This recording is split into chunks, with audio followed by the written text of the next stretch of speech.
Welcome back friends. Once again we are going to start our new video. I hope so कि आप सब अच्छे होंगे।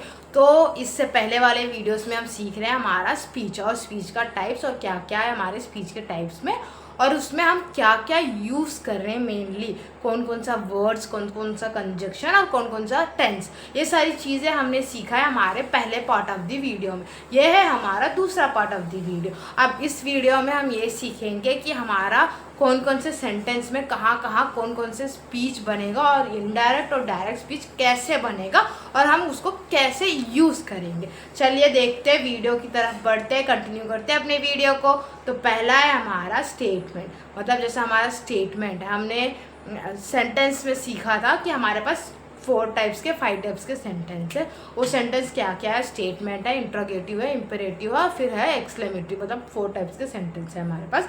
अब इन सेंटेंस में हमें सीखना होता है हमारा, जैसे हमने बोला था ना कि अभी थोड़ी देर पहले, कि सेंटेंस में ही हम ये बनाएंगे हमारा इनडायरेक्ट स्पीच और डायरेक्ट स्पीच। मतलब डायरेक्ट स्पीच का मतलब और इनडायरेक्ट का स्पीच का मतलब आप सब जाके देख सकते हो पहले पार्ट में। तो यहाँ पे हम शॉर्ट फॉर्म समझेंगे। डायरेक्ट स्पीच मतलब हम एक दूसरे को directly one person to another person हम डायरेक्ट टॉक करते हैं, वो है हमारा डायरेक्ट स्पीच। जो हमारा इनडायरेक्ट स्पीच है वो है थर्ड पर्सन, मतलब 1 person to second person to third person, मतलब 3 लोग जहाँ पे बात कर रहे होते हैं, मतलब तीसरे के बारे में 2 लोग बात कर रहे होते हैं, वो है हमारा इनडायरेक्ट स्पीच। तो यहाँ पे जो हम सीखेंगे हमारा सेंटेंस, मतलब कौन से सेंटेंस में कौन सा सेंटेंस का कंजक्शन यूज होगा और कौन सा स्पीच बनेगा, ये देखेंगे। है हमारा adding conjunction to the statements. अब adding conjunction to the statements या सेंटेंस में हम देखेंगे कि हम कहाँ पे कौन कौन से कंजक्शन यूज़ करेंगे। तो पहला है हमारा स्टेटमेंट। स्टेटमेंट जो है वो हमारा सेंटेंस है, आप जाके देख सकते हो हमारे इससे पहले वाले वीडियोज़ में हमने सेंटेंस और स्टेटमेंट्स में देखा है कि स्टेटमेंट क्या है। तो यहाँ पे जब स्टेटमेंट होता है तो हम कंजक्शन यूज़ करेंगे दट होगा हमारा कंजक्शन वर्ड। फिर आता है हमारा इंट्रोगेटिव। अब इंट्रोगेटिव में 2 टाइप्स है। अब वो 2 टाइप्स क्या क्या है?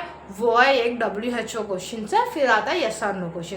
तो WHO क्वेश्चन में नो कंजक्शन, यस और नो क्वेश्चन में इफ और वेदर यूज़ करेंगे हम। जैसे हम यहाँ पे WHO क्वेश्चन मतलब हम कोई सवाल पूछ रहे हैं तो वहाँ पे हम यूज़ करेंगे हमारा कंजक्शन ही यूज़ नहीं करें। और जहाँ पे हम यस और नो, जैसे हम हाँ है तो हाँ बोलो, ना है तो ना बोलो, इस टाइप का जो क्वेश्चन होता है, इस टाइप के हम जो सवाल कर रहे होते हैं उसमें हम यूज़ करते हैं इफ़ और वेदर। अब इफ़ और वेदर का मतलब जो है लेकिन, बट, क्यों, ये सारी चीज़ें हम यूज़ करते हैं। लेकिन हाँ, लेकिन इस वजह से ये बोलते हैं ना, तो ये होता है हमारा यस और नो क्वेश्चंस विद इफ और वेदर। फिर आता है हमारा इम्पेरेटिव सेंटेंस एंड स्टेटमेंट। अब इम्पेरेटिव स्टेटमेंट्स में क्या होता है ना, कि जैसे हम कमेंट कर रहे हो या रिक्वेस्ट मांग रहे हो या किसी से अपोलोजाइज कर रहे हो, प्लीज़ कर रहे हो, तो वो होता है हमारा इम्पेरेटिव सिस्टम। लेकिन इम्पेरेटिव में कौन सा कंजक्शन ऐड होता है? वहाँ पे ऐड होता है हमारा टू, टू ऐड होता है हमारे कंजक्शन से पहले, टू ऐड करेंगे, फिर हमारे जो भी सेंटेंस होंगे उसको ऐड करेंगे हम। फिर आता है हमारा एक्सक्लेमेटरी। अब एक्सक्लेमेटरी जो है वो सेंटेंस जो है वो एक्साइटेड होता है। अब एक्साइटेड क्या है? हम किसी चीज़ को लेके एक्साइटेड है बोलते हैं, I am excited to go out, I am excited to see a movie, ये सारी चीज़ें हम बोलते हैं ना, तो हम वहाँ पे एक्साइटेड हो रहे हैं। तो ये एक्साइटेड जहाँ पे भी होता है, जहाँ पे भी एक्सक्लेमेटरी मार्क बनती है, तो वहाँ पे हम ये वाली चीज़ें यूज़ करेंगे, वो है हमारा दट। जैसे हमने पहले वाले में यूज़ किया था, स्टेटमेंट में दट यूज़ किया था, यहाँ पे भी हम दट यूज़ करेंगे। और वो दट क्या क्या है, क्या नहीं है, कैसे यूज़ होगा, वो यहीं पे देखेंगे। चलिए तो यहाँ पे हम सीखेंगे हमारे स्टेटमेंट्स के जो रूल्स है वो सीखेंगे। चलिए देखते हैं, हमारे पास 4 रूल्स है और वो 4 रूल कैसे चेंज होंगे डायरेक्ट से इनडायरेक्ट की तरफ। पहला है हमारा says become says, said to becomes told, said become said and says to become tells. ये है हमारा 4 डायरेक्ट और इनडायरेक्ट के चेंजेस। अब ये हम यहाँ पे यूज़ करेंगे हमारे एग्जाम्पल्स में या हमारे सेंटेंसेस में, हम यहाँ पे डेफिनेटली यूज़ करेंगे। उसके साथ साथ जो हमारा कंजक्शन है, हमने पहले वीडियो में हमारा जो कंजक्शन वीडियो वहाँ पे पढ़ा है दट, THAT दट, यहाँ पे वो दट भी यूज़ होगा क्योंकि उसके बिना ये हमारा statement conjunction indirect direct speech नहीं बनेगा। तो इसको इनडायरेक्ट स्पीच बनाने के लिए हमें दैट यूज़ करना पड़ेगा। तो पहला जो हमारा एग्जाम्पल है वो है he said to her that he will meet her tomorrow, I will meet her tomorrow. तो यहाँ पे हम चेंज करेंगे इनडायरेक्ट में। अब इनडायरेक्ट में चेंज कैसे होगा, he told her that he would meet her the next day.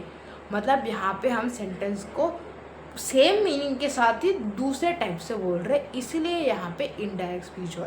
जैसे हमने पहले डायरेक्ट में बोला है कि सेड टू, तो यहाँ पे हमारा हो गया टोल्ड, और हमने बोला है कि यहाँ पे कंजक्शन में दट होगा, तो यहाँ पे कंजक्शन में दट है। और वैसे ही जैसे वहाँ पे विल है तो यहाँ पे वुड है, WOULD वुड है। यहाँ पे विल की जगह उसका जो पास्ट है वो आएगा, वुड आएगा। फिर यहाँ पे नेक्स्ट डे, टुमारो बोला है तो इसलिए यहाँ पे हमने बोला है नेक्स्ट डे। तो ये हुआ हमारा डायरेक्ट से इनडायरेक्ट का एग्जाम्पल फॉर स्टेटमेंट। फिर आता है हमारा इंट्रागेटिव। अब इंट्रागेटिव में जो चीज़ें यूज़ होती है वो क्या क्या है चलिए देखते हैं। सेड, सेड टू, टोल्ड, ये तीनों चीज़ों में हम सिर्फ एक ही चीज़ यूज़ करेंगे, वो है आस्क्ड। ये चेंज होगा सिर्फ आस्क्ड में। रिमूव एक्सक्लेमेटरी मार्क्स और क्वेश्चन मार्क्स, मतलब यहाँ पे हम रिमूव करेंगे हमारे क्वेश्चन मार्क को, और जैसे कि यस और नो क्वेश्चंस होंगे वहाँ पे हम इफ़ और वेदर यूज़ करेंगे। चलिए देखते हैं हम इसको एग्जाम्पल के साथ कि हम यहाँ पे क्या यूज़ करेंगे, कैसे यूज़ करेंगे। जो हमारा एग्जाम्पल है वो है, तो यहाँ पे पहले हम सीखेंगे हमारा WHO क्वेश्चंस का जो एग्जाम्पल है वो। The teacher said to the boys when you will bring the notebooks. अब ये है हमारा डायरेक्ट। अब हम इसको इनडायरेक्ट में चेंज करेंगे। The teacher asked these boys when they would bring their notebooks. जैसे मतलब हमने डायरेक्ट में वहाँ पे बोला है सेड टू, तो यहाँ पे हमारा चेंजेस हो रहा है आस्क्ड, और वहाँ पे दी बॉयज़ बोला है तो यहाँ पे दी बॉयज़ होगा।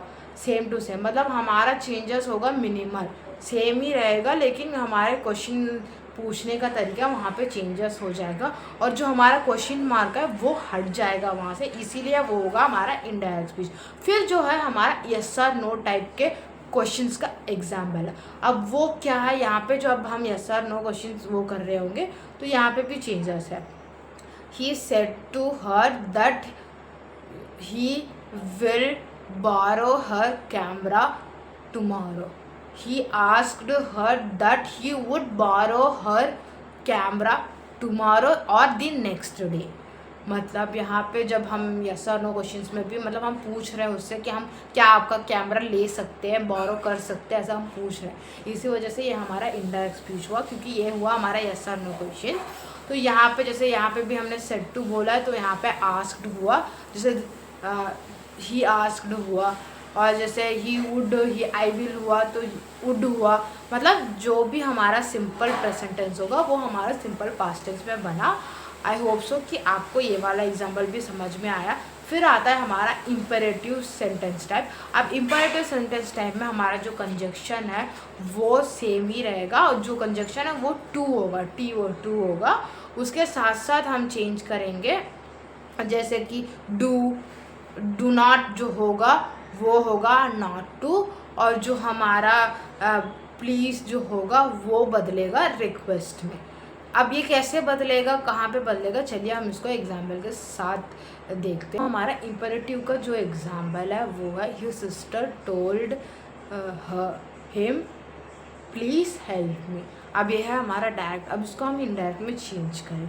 अब इनडायरेक्ट में his sister requested him to help her, मतलब यहाँ पे सेम ही मीनिंग है कि वो हेल्प के लिए मांग रही है, लेकिन डायरेक्ट में वहाँ पे हमने क्या बोला था, he sister asked her to help, please help me. वहाँ प्लीज़ की जगह यहाँ पे रिक्वेस्ट आया, वहाँ पे सेड टू की जगह या टोल्ड की जगह यहाँ पे हमने आस्क्ड डाला।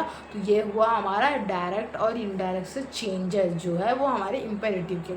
फिर आता है हमारा एक्सक्लेमेटरी। अब एक्सक्लेमेटरी जो सेंटेंस है या स्टेटमेंट है इसमें हम यूज़ करेंगे हमारा कंजक्शन दैट। और दैट की जगह जैसे सेड हुआ, सेड टू हुआ, तो ये दोनों जब यूज़ होगा या टोल्ड हुआ या कोई भी सेड टू आस्क्ड या जो भी हुआ, तो इसमें हम यूज़ करेंगे एक्सक्लाइम्ड और यूज़ करेंगे सॉरोफुली। ये 2 वर्ड हम यूज़ करेंगे आस्क्ड, टोल्ड और सेज की जगह। और वो क्या क्या है चलिए देखते हैं कि वो क्या क्या है। पहला है जो हमारा एक्सक्लेमेटरी का जो एग्जाम्पल है वो है he said that how interesting this story is. ये है हमारा डायरेक्ट, और इसको हम इनडायरेक्ट में चेंज करेंगे। He exclaimed that this story is interesting, मतलब यहाँ पे सेम ही है, बस वहाँ पे चेंज हुआ है। वहाँ पे ही टोल्ड आया है, तो यहाँ पे हुआ हमारा एक्सक्लाइम्ड। एक्सक्लाइम्ड का मीनिंग होता है एक्साइटेड, एक्साइटेड होके जो भी चीज़ बोल रहे होंगे। इसकी जगह हम आस्क्ड, टोल्ड की जगह हम यहाँ पे यूज़ करेंगे एक्सक्लाइम्ड। यहाँ पे हमने यूज़ किया है दैट। अब इसमें हमने बोला था कि कंजक्शन लगेगा दैट, तो हमने दैट भी लगाया है, दैट स्टोरी इज़ इंटरेस्टिंग लगाया है, तो ये हुआ हमारा स्टोरी इज़ इंटरेस्टिंग। ये हुआ हमारा इनडायरेक्ट का एग्जाम्पल। ये हुआ हमारे सारे सेंटेंसेस और सारे स्पीच का कंप्लीशन। आई होप सो कि आप सबको समझ में आया हो। Please like, share, subscribe and